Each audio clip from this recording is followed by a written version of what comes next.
Ja som vám ešte zabudol predstaviť koníky Vladimíra Kováčika. Je to Miša Peršeron. Miša má 7 rokov, 990 kg, Saša má 8 rokov a rovnako 980 kg. Tu nám máme Vladimír. Marka Blaška a Rostanda, ktorí idú krásne, majú za sebou. Takže... Znova Blaško s Orpeusom, takže severná strana, ale čo je to? Ako vidím, nemáme len silné kone a skvelé publikum, ale aj ozdobu. Slečnečí pani Kateřina. Pani.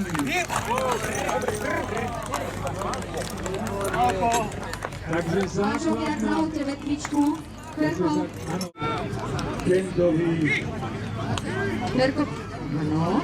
A ja tu na súper, pozrite sa, bude naša severná strana.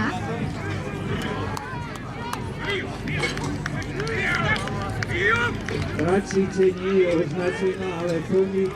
Wow! Pochvál ho, stačí, pochvál ho. To teda bolo potles pre Ondrika Kováčika, Pálka Valuša.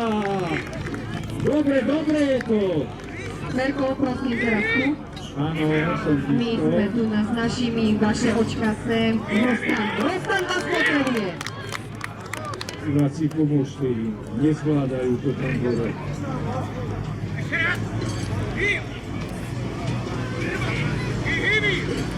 Výrobka je za nami, ale Rostandko je úžasný. Áno, potles pre ňa, zhodli ho ruku, koníka nejde trápiť.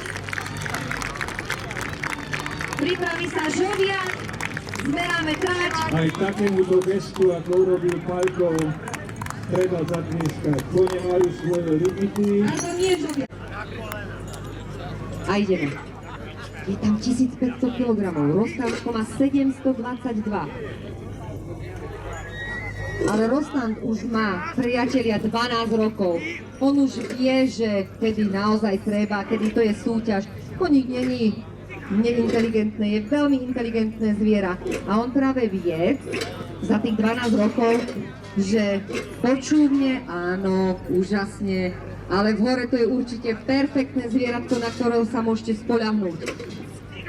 Pretože 12 rokov by ho Pálko Blaško určite nemal, keby to nebolo tak. Je to naše národné plemeno a pozrite sa na to úžasné oko.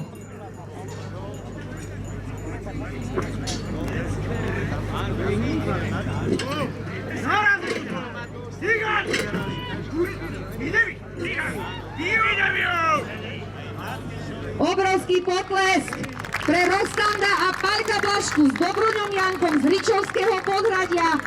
Ďakujeme veľmi pekne. Pripraví sa Ľuboslav Žoviak s Kubom.